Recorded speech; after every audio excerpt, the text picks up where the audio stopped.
though? Because his statement is Wack. And I just want to say this to y'all. When they raided my houses and my property, they was asking about Wack. Wack, loose cannon, 600, and this internet stuff.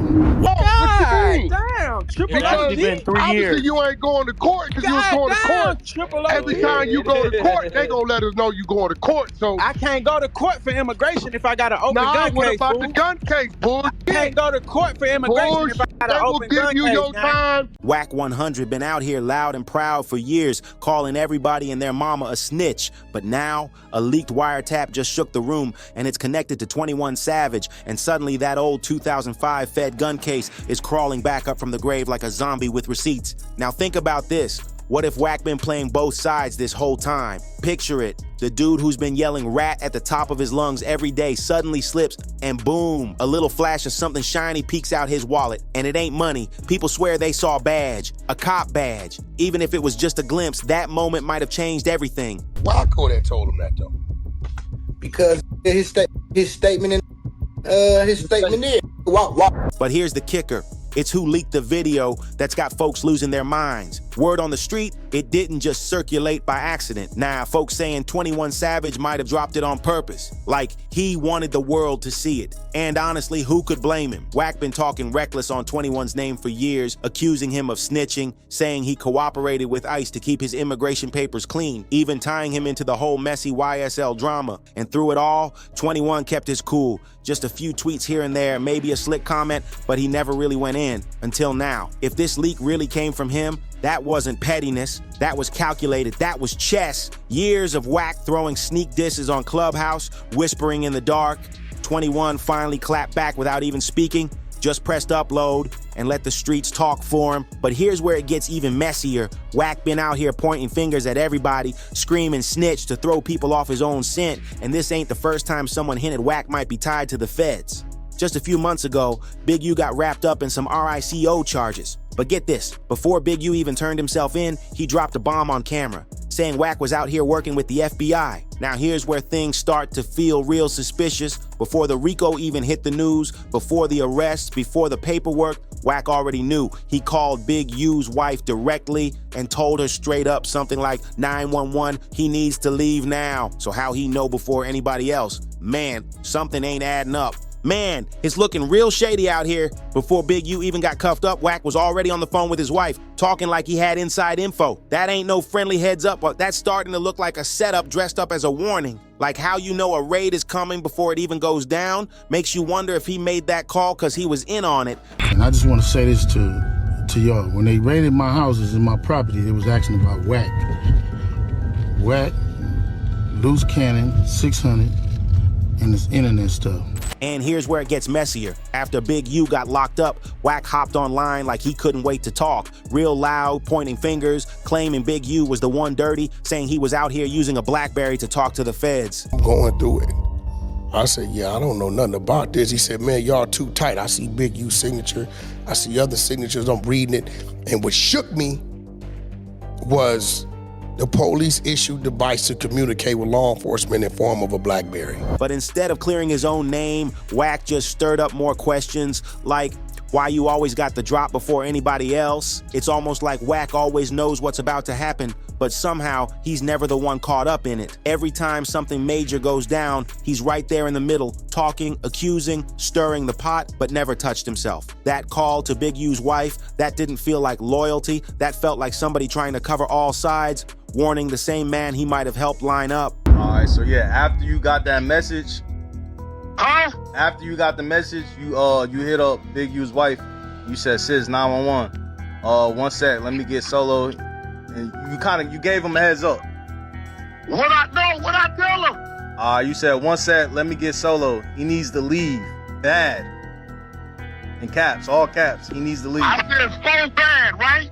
Yeah, faux bad. That's when folks really started looking at Wack sideways, like maybe he ain't the street soldier he acts like. Maybe he's been something else this whole time, but this ain't nothing new. These rumors go way back, all the way to 2005. Word is, Wack 100 and his brother got pulled over in Texas. Nothing too wild at first, just speeding. But when the cops ran up, Wack told them they were on their way to a funeral in Oklahoma. Sounded simple. Then the cops asked to search the car. Wack said nah, so they brought in the dogs. That's when things got real. The K9 sniffed out a loaded shotgun, a rifle, and a pistol, all stashed in the car. Now here's the wild part. Wack and his brother were already convicted felons. That right there, that's a federal case off the top. No debating, no leniency. That's straight to prison time. That kind of arrest ends careers quick, especially when you're riding dirty across state lines, but somehow Wack posted bail like it was nothing and dipped right back to LA like he never even got touched. Then 2 years pass. Silence. No updates, no trial, nothing. Then out of nowhere, the whole case just disappears, dismissed. And not because of a technicality or missing evidence. The court literally wrote it was dropped in the interest of justice. Now hold up. Anybody who knows how the system moves, especially when it comes to felons with guns, knows that phrase don't come out the blue. That's not normal. That's suspicious. You don't just walk away from a case like that and end up in court records with a neat little dismissed in the interest of justice. That ain't no mercy move.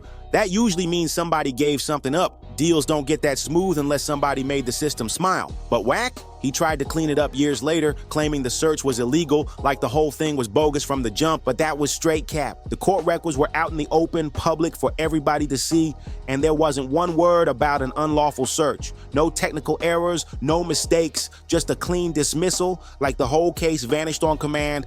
But it's the timing that makes this whole thing suspicious. That's what really sticks in people's minds. Cause not long after that case got wiped, Suge Knight, Wack's old boss at death row, started catching serious heat from the feds. According to the Hollywood Reporter, Suge got named in a gang injunction. That kicked off wiretaps, raids, and names being dropped left and right. His whole circle started crumbling, and somehow Wack's name never came up, not even once. Think about that. Everybody around Suge getting investigated, hit with charges, pulled into wiretaps, and Wack's just ghosted out of it all. Then it gets even crazier. The Main Street Crips got wrapped up in that wild kidnapping case connected to Shaq. That case had transcripts with a guy named Back popping up, calling people, leaving cryptic voicemails, and guess what folks been whispering for years? That Back was really Wack 100 using a different name. Now flash forward to today, Wack is all over the internet, finger pointing like he's the street's moral compass, calling out Gunna, BG Brick Baby, 21 Savage, even J Diggs, acting like he's the truth teller in a room full of liars.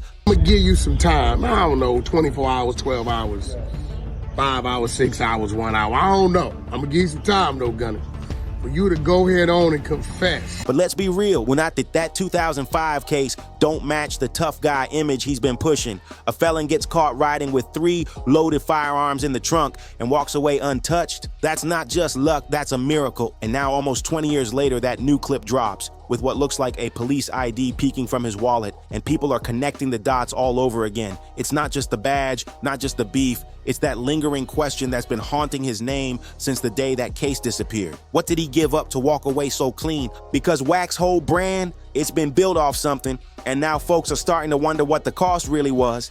If there's one word Wack 100 lives for, it's snitch. That's his go-to insult. Every time a rapper gets locked up or cops a plea deal, Wack hops on Clubhouse like clockwork yelling they told. He did it with Gunna, swore up and down he had a 2-hour interrogation tape and even threatened to leak it unless Gunna came clean and confessed. But guess what? That tape never saw daylight. He just kept running his mouth, making noise, never dropping a thing, just talk, loud talk. Then he came for BG2, a man who already did over a decade behind bars, solid the whole way through. Wack threw dirt on his name, claiming BG folded, but no paperwork ever surfaced, nothing. And even BG's old cellmate came out the cut and said BG never folded, he stood tall. Still, Wack didn't let up, he kept going, no proof, no receipts, just accusation after accusation. And on the surface, yeah, it might fool some people. Folks who only see the headlines might think Wack's holding down some kind of street code, but the ones really watching, they started catching on. There's a pattern and it's loud. Wack always turns up the volume when heat's on him. Every time his name starts popping in rumors, boom, he flips the script, pointing fingers at somebody else. And here's where it gets even shadier. Wack records everything, like everything. Phone calls, clubhouse convos, backroom chats. That ain't how real ones operate. If you recording every move, it ain't for your memory. It's for leverage. Or worse, to hand over.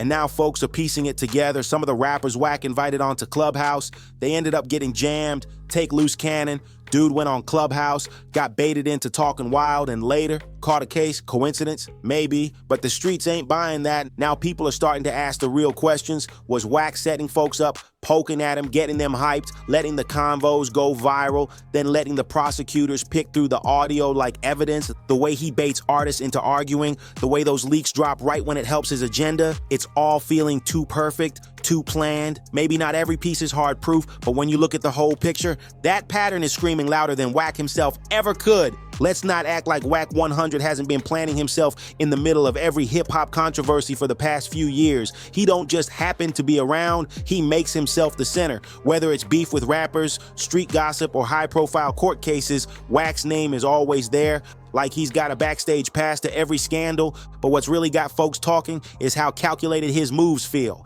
1 minute he's defending somebody, next minute he's airing them out. Just look at how he played it with the Game. That was his artist. But when things got shaky and the spotlight shifted, Wack flipped the energy fast. Same thing with Blueface. He stood behind him when it was convenient, but the moment Blue's legal troubles started piling up, Wack started getting real quiet. And don't forget the way he inserted himself into the Nipsey Hussle conversations. After Nip passed, Wack stirred up backlash by downplaying Nip's legacy, calling him not a legend. Who even says that? Especially about someone whose death shook the whole community. And it wasn't just opinion. It felt like he was testing boundaries on purpose, saying the most outrageous things just to stay trending. Like every time attention fades, Wack throws out a wild take just to pull people back in. But here's the sneaky part. He plays both sides so well, people don't always catch it. One day he's on Clubhouse acting like a street general. Next day, he's linking up with big name executives and flexing industry ties. He knows how to move through both worlds,